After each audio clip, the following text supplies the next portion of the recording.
I've heard about Palestine Action because they're very dramatic, and you read about them from time to time. But then when one of my heroes in this anti-Zionist movement, my main hero called Tony Greenstein, he was arrested for what? For driving a van full of lock-on and paint and stuff like that to an action someplace. I don't remember where it was. Could have been Shenstone, someplace we were arrested. And somebody tipped off the police, and he was arrested before everybody was arrested before they got to the action. And he was charged with all kinds of things, facing a huge amount of time. After October 7th, the horrors that were visited upon Palestine, Gaza, I feel like you have to do something. So I was just going on the demonstrations. I went on some of those, but I decided to be more like Tony Greenstein and participate. So that's how I got into it. The first one was where we painted Scotiabank red in the City of London.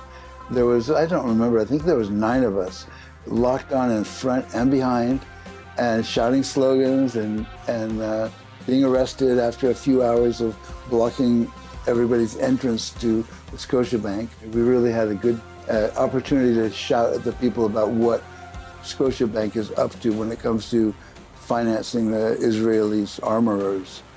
We spent 24 hours in jail, most of us. So overnight in a very lovely jail, I gotta say, I highly recommend it. It's called Bishopsgate Jail. If anyone wants to be arrested, get arrested there. Good climate control, lots of tea, Thai green curry when I got hungry.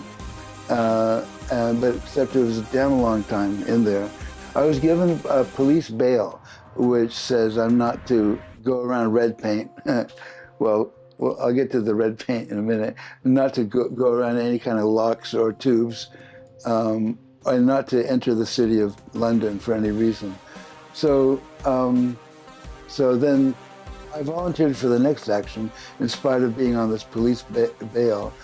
So the next one, the venue being this Elbit subsidiary called UAV.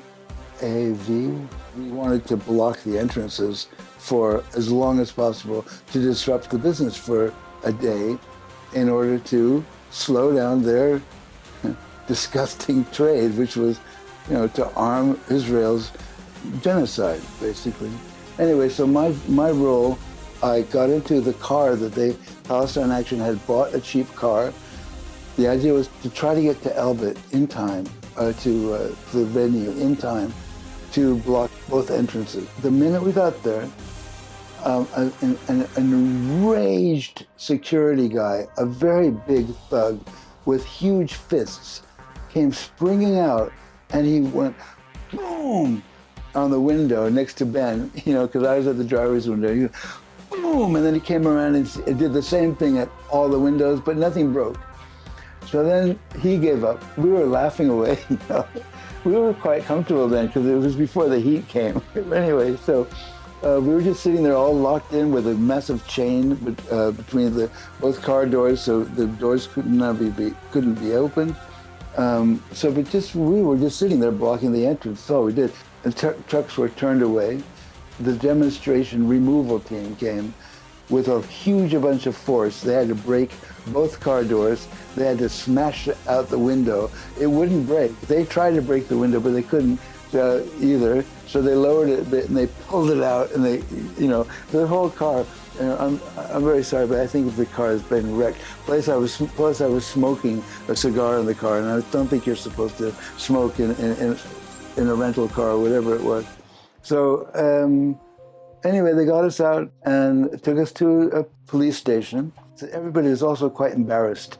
They were embarrassed to be cops at this point. I don't think they were cops that were against us in any way. And they, as I say, the cops that I've met so far in the UK on both of these things, 100% polite and professional. Don't try this shit in New York, I tell you that. But anyway, so once you've dealt with Palestine Action, you want to do it again, in spite of the fact you might end up doing a stretch in jail. Because Palestine Action so far has been what's it called? Like perfect. They've been perfect in their planning. Well, almost perfect in their planning. With a few mess ups, not too many. And perfect in their ideology and perfect in their usefulness in terms of trying to bring the struggle from, from the, like, into the communities where we're going to attack these arms manufacturers. And so, yeah, I am very happy to be part of it, and I look forward to the next one.